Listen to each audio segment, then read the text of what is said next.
बिस्मिल्लाहिर्रहमानिर्रहीम। अल्लाहुम्मा सल्ली अला मुहम्मद व आले मुहम्मद। आप देख रहे हैं फैज़ हुसैनी टीवी। मैं तालिब इल्म हूँ हरफ़ अदद का, इल्म जफ़र का।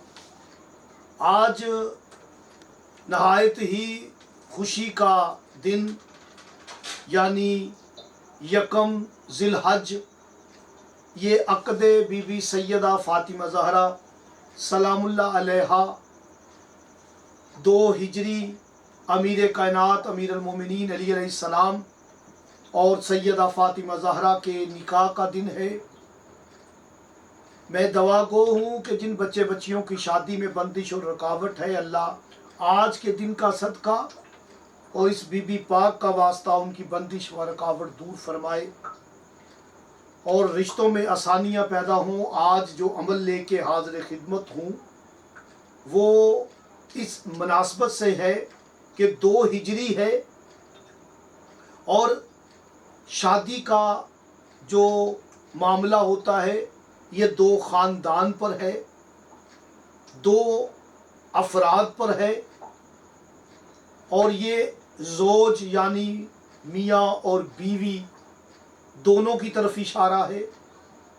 ये 2 दिलों का मामला है, 2 ख़ानदानों का रिश्ता होता है। ये तो 2 हिजरी है।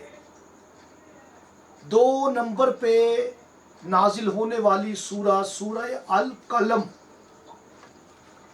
इसे अल्लाह पाक ने नाजिल किया सूरह नून वल कलम। बाज़ लोग इसे सूरह नून भी कहते हैं और इसका नाम सूरह कलम है, यानी अल कलम। 68 नंबर पर यह सूरा नाजिल हुई है। आपने इसे जब कुरान खोला तो 68 नंबर पर यह सूरा की तरतीब मिलेगी। 68 नंबर पर कुरान की तरतीब में यह सूरा अल कलम मिलेगी। 68 को जमा करेंगे 6 जमा 8 तो 14 का अदद आता है। और जब अल्लाह पाक ने इसे नाजिल किया तो 2 पहले नंबर पे सूरह इकरा नाजिल हुई, सूरह अलक। दूसरे नंबर पे सूरह कलम। याद रखें, जो जानते हैं वो तो जानते हैं, जो नहीं जानते वो जान लें। सूरह कलम, इसके रकू की तादाद भी 2 है।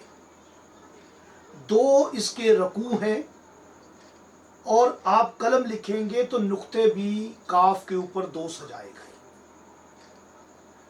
अगर ऐसे ख़ानदान जो अपनी बच्ची का रिश्ता फला जगह देना चाहते हैं, वो ख़ानदान जो लेना चाहता है, दोनों राज़ी हैं, लेकिन कोई तीसरा इनमें रखना और रुकावट डाल रहा है, तो दोनों ख़ानदान में से कोई एक फ़र्द यकम ज़िलहज को, जो कि जुम्मतुल मुबारक का दिन है, ये ज़िलहज का पहला जुमा है, आपने सूरह कलम 1 मरतबा पढ़नी है, लेकिन दूसरे रकू को 2 मरतबा पढ़ना है। फिर सुन ले, सूरह कलम को 1 मरतबा, उसका रकू दूसरा जो आखिरी रकू है उससे 2 मरतबा पढ़ना है। और पढ़ने के बाद आपने दुआ करनी है, अमीरुल मोमिनीन अली अलैहिस्सलाम का वास्ता देकर, बीबी पाक का वास्ता देकर आपने दुआ करनी है कि हमारे बच्चे बच्चियों का निकाह अक़द शादी हो जाए। इस अमल को अगर आप 18 ज़िलहज तक जारी रखेंगे तो बहुत बेहतर है। ईद से पहले पहले या ईद के करीब करीब रिश्ता तय हो जाएगा।